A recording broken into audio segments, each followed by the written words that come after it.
I rise in favor of my amendment number 58, which would prohibit the Department of Transportation from funding remote work agreements. The DOT defines its telework agreements where an employee performs work away from the typical office location and is not expected to report to the agency official worksite on a frequent, regular, or recurring basis. Mr. Chairman, as I have stood in this chamber and said before on numerous occasions, it is time for our federal government employees to return to work. Under the panic related to COVID-19, we watched as our federal agency building occupancy dwindled to almost nothing. What was the consequence? A substantial reduction in the timely provision of federal services to the citizens of this country. It should not come as a surprise to anyone, but when our federal employees don't show up for work, the work of the federal government doesn't get done. Now, some may say that is okay, but what it means in practice is that our tax refunds are not timely processed, our passport office effectively shuts down, creating enormous backlogs for this important service, and our veterans suffer. I have now filed several of these Let's Make Our Government Employees Return to Work amendments to other appropriations bills. This is a priority of the Republican members of the 118th Congress and a priority of mine. I know how hard our miners, farmers, ranchers, waitresses, nurses, construction contractors, home builders, grocery store clerks, and others in the private sector work. They didn't have the luxury of working from home, COVID or no COVID. They have powered our economy over the last couple of years, and we owe them a debt of gratitude. We also should have enough respect for them that we can demand that the people who earn a paycheck because of their tax dollars actually show up for work. I urge my colleagues to support my amendment, and with that I reserve. Reserves? For what purpose does the gentleman from Illinois seek recognition? Mr. Chair, I claim time in opposition. The gentleman is recognized. Again, this is a very similar amendment to what has been considered before, and those agreements addressed in this amendment, where they exist, have been negotiated by OMB, labor unions, and management, and they've been in place under Republican and Democratic administrations. Again, this kind of sweeping prohibition, which fails to consider or address circumstances under which remote work arrangements may be beneficial to the taxpayer or a necessary accommodation for an employee, is not a serious approach to policymaking. I urge my colleagues to vote no, and I yield back. Well, friends, I have surprising news to share with you this morning. Seniors could save big money from this. Lawmakers in the Senate are proposing a new plan that would alter Social Security benefits and taxes.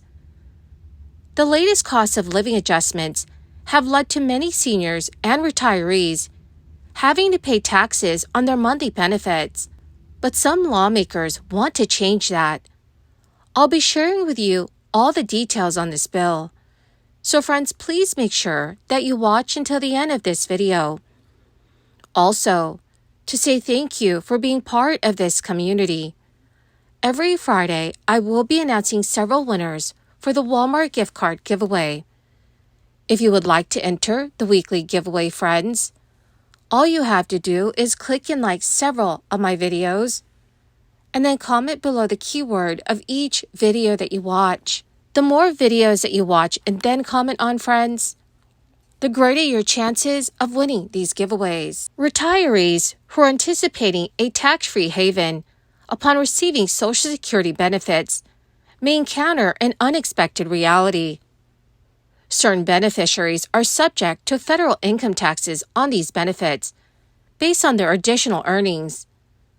Senator Pete Ricketts from Nebraska aims to alter this by eliminating federal income taxes on all Social Security benefits. Senator Ricketts introduced the Social Security Check Tax Cut Act, intending to gradually eliminate taxes on benefits. He referenced his successful prior initiative as Nebraska's governor to get rid of state taxes on Social Security benefits, emphasizing the goal for tax exemption on all Social Security benefits as fiscally responsible. The proposed bill would reduce federal taxes on Social Security benefits by 20% over 2 years. Senator Ricketts highlighted that such a cut would offer considerable relief to seniors, saving them approximately $800 in 2025. equating to essentials like gallons of milk or gas amidst increasing costs and stubborn inflation. The senator reiterated that the legislation aims to seize the government from taxing income that retirees have rightfully earned. During his tenure as Nebraska's governor, Senator Ricketts began the process of eliminating state taxes on Social Security benefits. The federal Social Security Check Tax Cut Act echoes this strategy, commencing with a 10% reduction in the first year, scaling up to a 20% cut in the second year. The proposal suggests a gradual phase-out of the tax by 10% annually, ultimately rendering all Social Security income tax-free by the year 2033.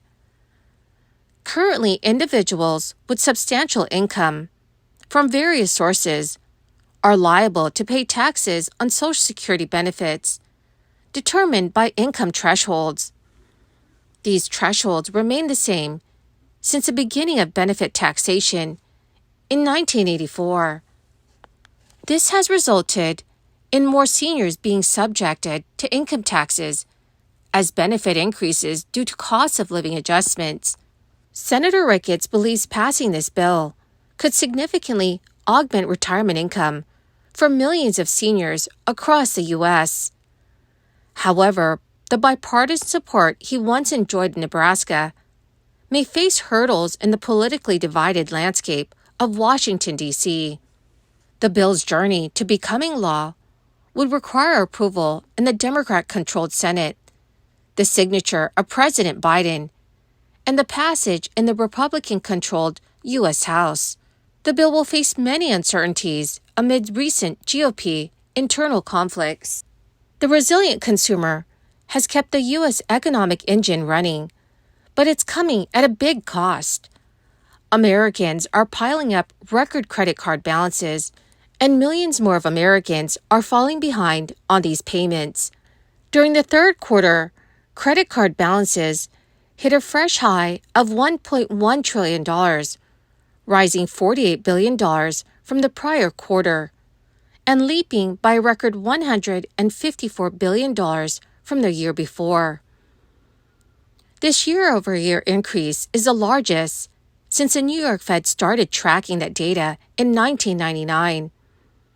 Household debt increased 1.3% to $17.2 trillion in the third quarter. However, a growing number of U.S. households are having difficulty wrangling that debt, which is increasingly more costly amid an environment of painfully persistent inflation and very high interest rates. The latest data also shows that the rate of households becoming delinquent or entering serious delinquency, which means behind 90 days or more on their credit cards, was the highest since the end of 2011. Subprime auto loan delinquencies are worse now than they were during the financial crisis, attributing to that soaring car prices. Additionally, more Americans are financing day-to-day necessities with their credit cards. Newly delinquent auto loan balances continue to climb as well, with transitions into serious delinquencies hitting 13-year highs. New York Fed researchers said the spike in households transitioning into delinquency is surprising and unusual, given the relative strength of the U.S. economy and labor market. The researchers say the increase could be attributed to changes in lending standards or consumers overextending themselves. Well, my awesome and amazing friends, that is the end of my daily stimulus update video for today. Thank you, dear friends, for being part of this community. To say thank you and to show my appreciation, every Friday I will be announcing several winners for the Walmart gift card giveaway. If you would like to enter this week's giveaway, friends, all you need to do is click and like several of my videos, and then comment below the keyword of each video that you watch.